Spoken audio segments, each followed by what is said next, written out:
Welcome in. I'm Rick Gehman. That's Geoff Fienberg for Odds Checker. And Geoff, today we're talking Ryder Cup. Just a handful of weeks out, so there is no better time than now to figure out these teams and start to get our finger on the pulse of what's going to happen here. Yeah, absolutely. It is that tentpole event that we have all been waiting for. Arguably, it's the greatest golf event every 2 years. I could make that case easily. I'm super fired up for it, Rick. I've still got like a carpet burn mark on my leg from doing a headfirst dive when Justin Rose sank that putt at Medina versus Phil. So, yeah, I love this stuff. I love it. I eat it up. I'd like to find a way to get to Wisconsin, to be perfectly honest. Oh, there you go. That's starting to sound pretty good. Listen, we don't even know who the teams are officially going to be. We're going to work through that here today, but Odds Checker is already all over the grid here. And if you want to get early action, the lines are out there. I mean, Bet365 is hanging a plus 200 on Europe, which is significantly better than anybody else out there. Resortscasino.com, the best number on the US side, that's about minus 150, but the average, Geoff, coming in usually, somewhere between US being minus 160, 165 to the Europe's plus 170 or so.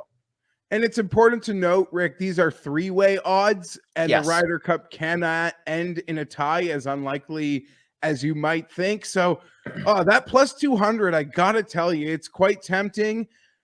I hate any concept of the draw being possible to roach my bet. I'd rather lose some points and gain peace of mind. But those odds, like many other Ryder Cup odds, will be showing up on Odds Checker in the coming days and weeks, no doubt.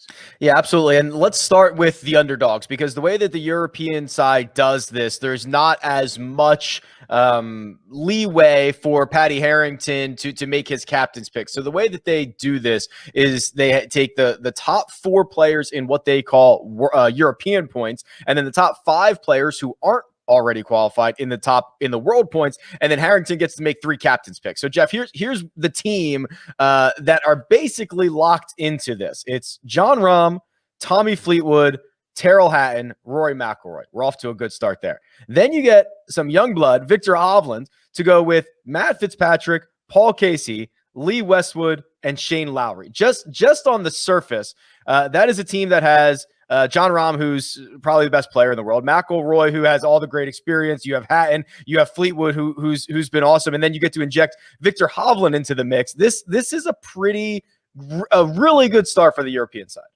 It is a good start, and you could say it resembles the makeup of many European teams of the past, and the captain's picks could add that fiery blood in there. But at the same time, I mean, was Lowry the last guy you mentioned? He's 39th ranked in the world. I understand it's a flawed system. I'm a big Shane Lowry fan, like many of us are. But this already, I think, starts to show how thin they kind of do get in the back end, and how it's a completely different world of a conversation that we're going to have when breaking down this back end versus the American one. Depth, yes. Depth on the American side is what they have going for them. So I just kind of narrowed down a couple of notable guys that could be captain's picks here, whether it's my own personal opinion or guys that are kind of next up in the rankings. And the short list for me, Geoff, and again, we've got to figure out 3 of these golfers to make the European side. Victor Perez is basically next in line in terms of points. But then you get into Robert McIntyre, Ian Poulter, Guido Migliozzi, Burns Wiesberger, and then if you want to just sprinkle on some veterans, you have an option to go for Sergio Garcia and Justin Rose. Now, this is where you mentioned that depth, it falls off. You can get some experience. You can get some guys that have had great success here, but might not be playing well at the moment. Yeah, and it's a completely different conversation that Patty must have in rounding out his team. Team building and the concept of that has worked so well for Europe. Yes. Just having this gluttonous plethora of choices for the USA for whatever reason has not. That's why we do see Europe has consistently been able to take a young guy who they might think will be there for many years to come. You know, they did that with Peters or Fitzpatrick at Hazeltine. You could say sometimes it works, sometimes it doesn't, but they have flexibility in building this back end of the team that the USA doesn't. And right now, gun to my head, Rick, you know, I don't think Ian Poulter's done anything to not be on this team. Sergio Garcia striking the ball beautifully. And it wouldn't shock me one bit if they do look to the future and say, Robert McIntyre, welcome aboard. Get your first crack at it. Let's go. The Whistling Straits can suit a guy like that. You know, there's some people even claiming this course is a perfect fit for a Thomas Peters, 7,800 yards. You know, so will it play to that full distance, or will it play, you know, all the talk we had at Kiowa Island about the distance, and in the end, look who wins. It's Phil Mickelson and Louis Oosthuizen battling at the finish line. But I guess that would be my lead. I think Poulter and Sergio are coming, and I think Potty gets to make a third pick in any direction he wants, and I think it would be a young guy. Yeah, McIntyre's on my team. If I was doing this, McIntyre's on my team. Not only has he shown kind of the upside, not only is he great, but yeah, you can start to pass the torch a little bit. They are so good at the culture game, the locker room game. The more you can integrate some of the younger players into this earlier with some of the experience, I think is incredibly beneficial. There's no way Poulter's left off this team, so I'm just going to give him a spot. And yeah, I'm kind of up in the air. I think you're right. I think it's going to end up going to Sergio. I don't know if that's the right answer. Rosie has started to play a little bit better. I think the advanced metrics mask that a little bit, but you're going to get either Sergio or Rose. I would probably lean Sergio, but I'm not super stoked about it. Yeah, and I gotta say, you know, in any sort of Christmas time conversation or you know, in March, April, May, like rehashing this European Ryder Cup team, Victor Perez was on it for such a long time, and we saw road for a lot of guys to like make a move and get on it, as we saw Rose sort of fade a bit, as we saw Sergio struggle to put up results. Every time we spoke about it, I'm like, I don't know who's going to take it, but there's a road here for guys. And for I guess the way I bet a lot of Matt Wallace losing bets over the summer, I thought it would be him. And to be honest, no one, whether it was Perez losing his spot, no one even came and took anything. So that leaves Padre. I don't think he's got a choice but to go to these veterans, Rick. And yeah, if it's Sergio, if it's Rose, it's kind of the same guy to me in that respect. No disrespect to either. Like I would feel the exact same in many ways about both. Geez, they got such great resumes, both of them. That would be a really tough call. If you have decided Poulter's just freaking on it, and Bobby Mack is a course fit, and he sets up a lot of things we tried to do here as a team. Would you be shocked if they left Bobby Mack and went full veteran?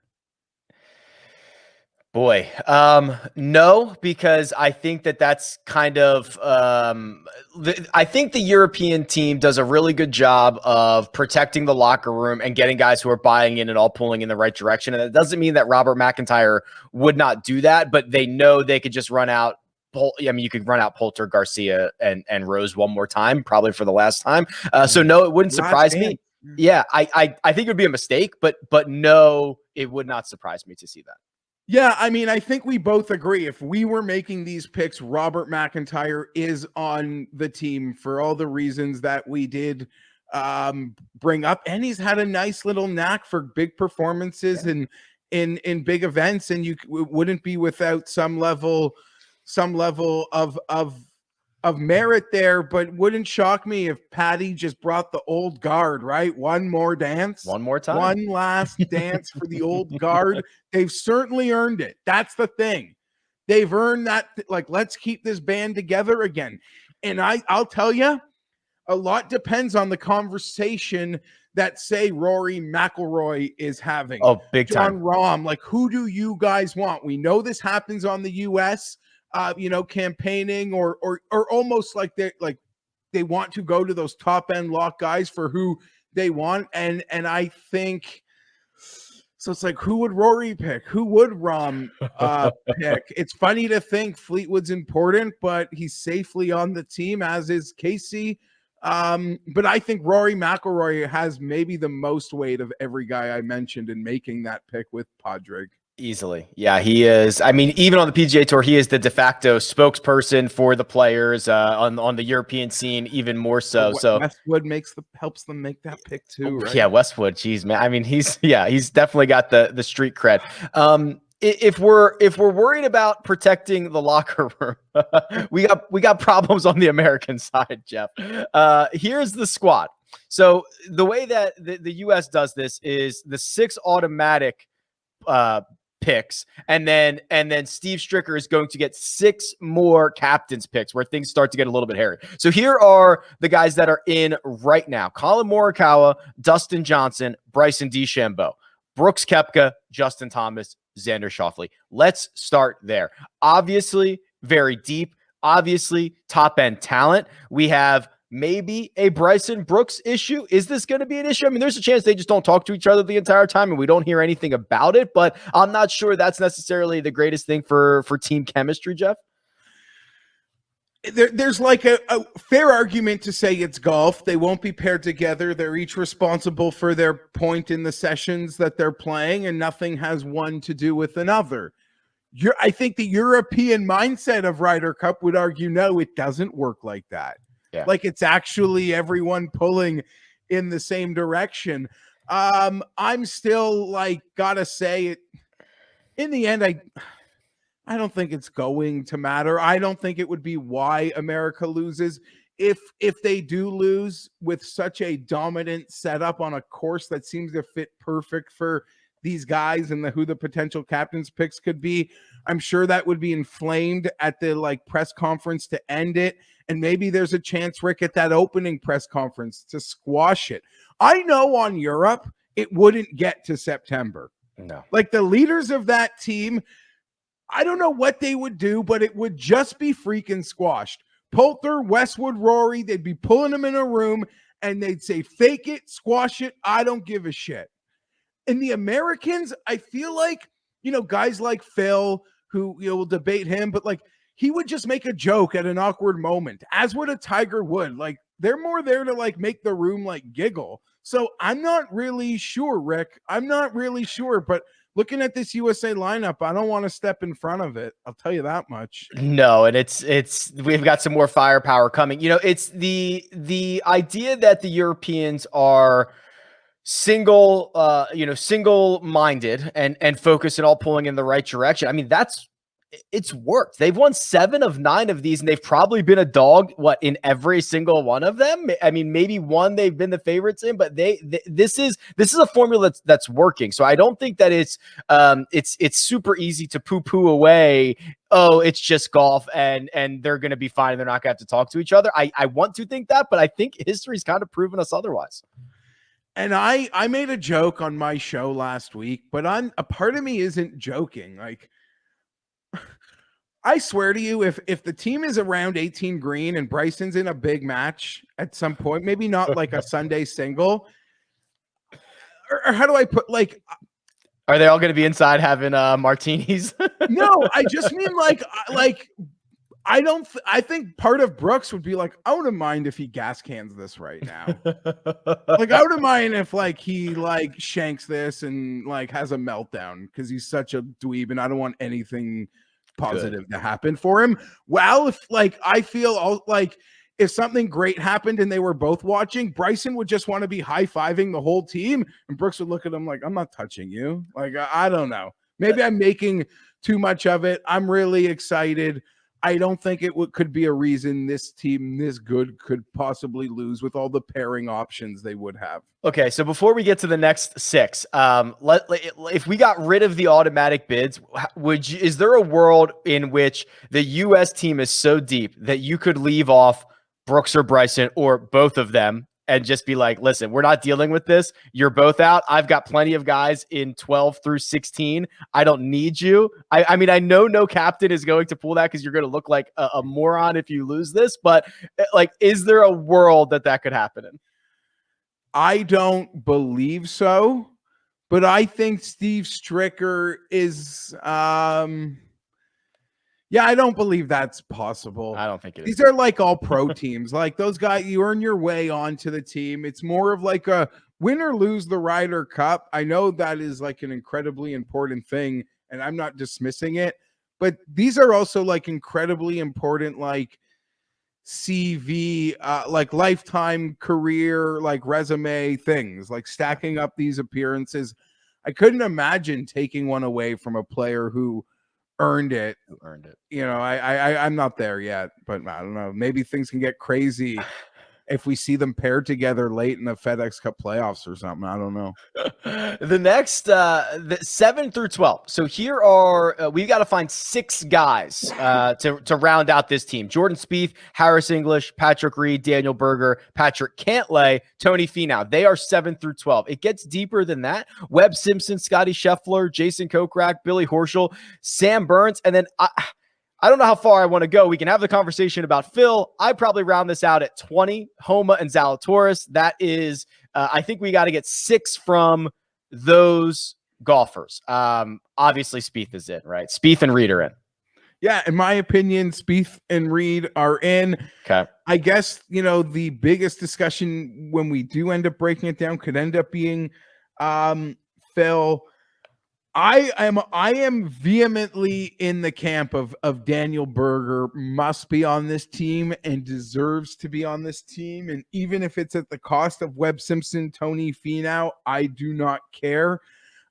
Berger's resume, he's got 2 wins in the last 14 months. He's played great in like 90% of the big events, T10's players, T10 US Open, T10 Open Championship, another T10 in a WGC last week. I can't, like, I'm adamant about his place more than any that might be up for debate. And Cantlay I would put on too. So now I've got 4 of my 6 I'm pretty confident need to be on the team. Yeah, I'm actually I think I'm taking all 5 of these guys. I'm not passing up on Reed. I'm not passing up on Spieth. I agree with you on Berger, and English has been phenomenal for 18 months. And what I like about those two, English and Berger particularly, they are universally pairable. They have a skill set that you can pair with anybody. They are going to just be they are going to be good soldiers. You're not going to have any issues with them. They are going to play well. They can do a lot of different things. I like those 2 solid guys, and I'm not going to pass up on Patrick Cantlay, who at times flashes like he's the greatest player in the world. So I've got my 5 right here. I've got one more pick to make. So as I scroll down, I'm going to have to decide between all these names and try to figure out if I want to inject a little bit of youth, if I want to snub Webb Simpson, if I want to go down and get Phil Mickelson. So I've got a decision to be made. But as you start to round out your squad, where are you looking to do that? Okay, yes. In the end, I don't think I could be dissuaded off Harris English. So I am going to join you in that, to think I have my 5. I know this also might sound super corny, but in a sport like golf, I've said this a few times, that doesn't have, you know, this is its all-star game. This is like making an all-pro. And sometimes these are like lifetime achievement accomplishments.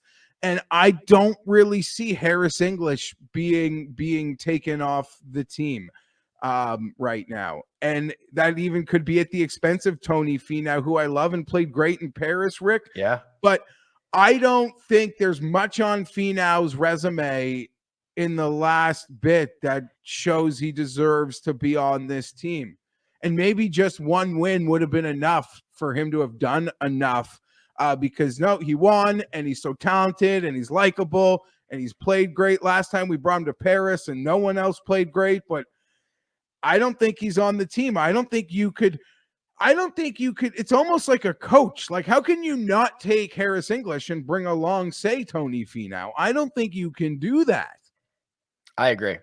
I mean, he's been too good for too long. Finau, yes, was great in Paris. That feels like a long time ago. He hasn't done much to bolster my confidence in him as of late. I'm happy to pass. I don't need Finau on this team.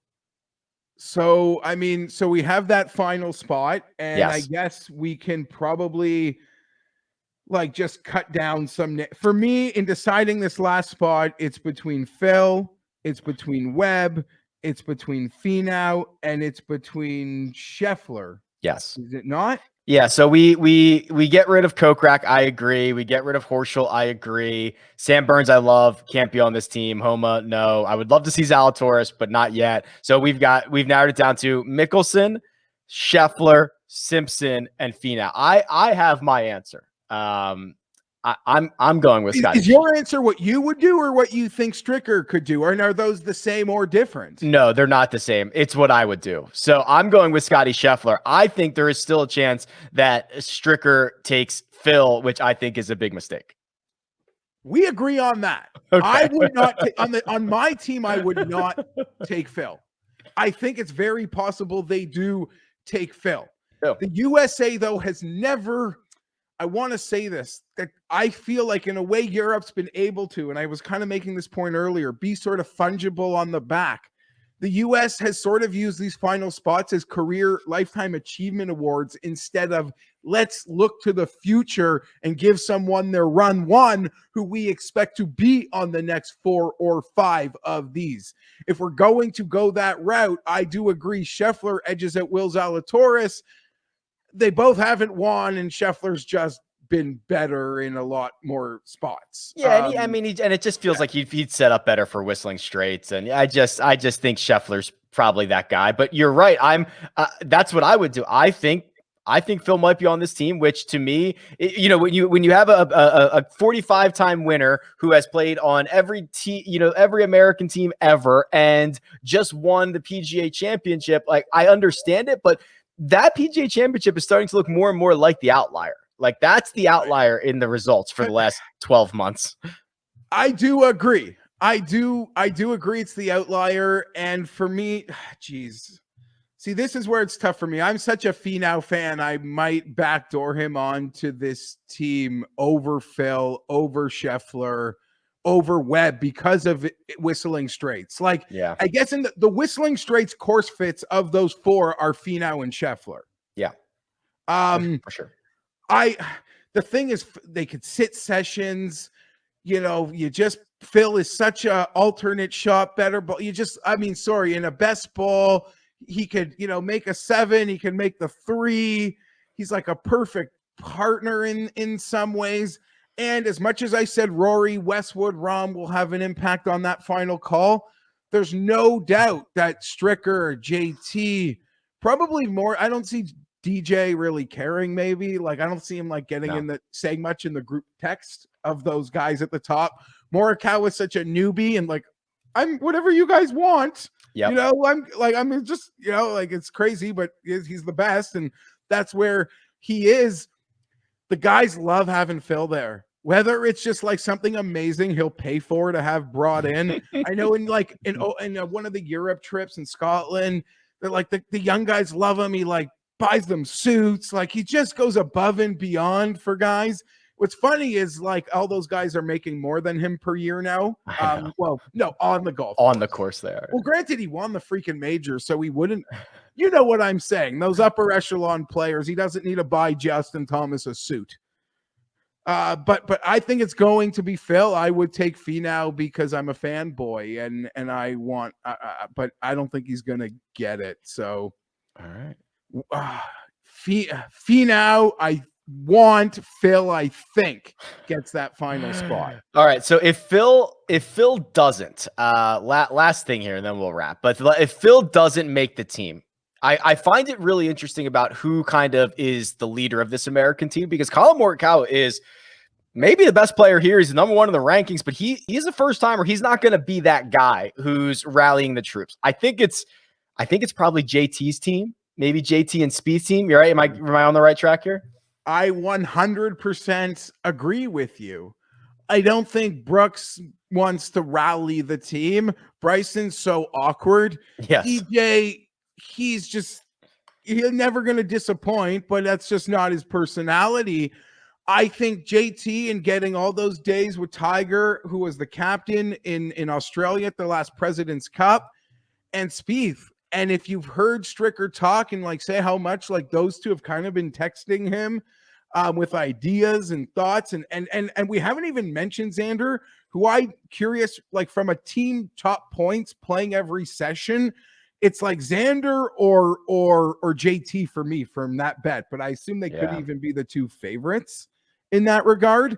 But yeah, I think JT and Spieth are going to at least have this be the guys that are going to attempt to be that carrying the team vocally. And I don't think we'll get it, but I'd love to see Tiger in a golf cart.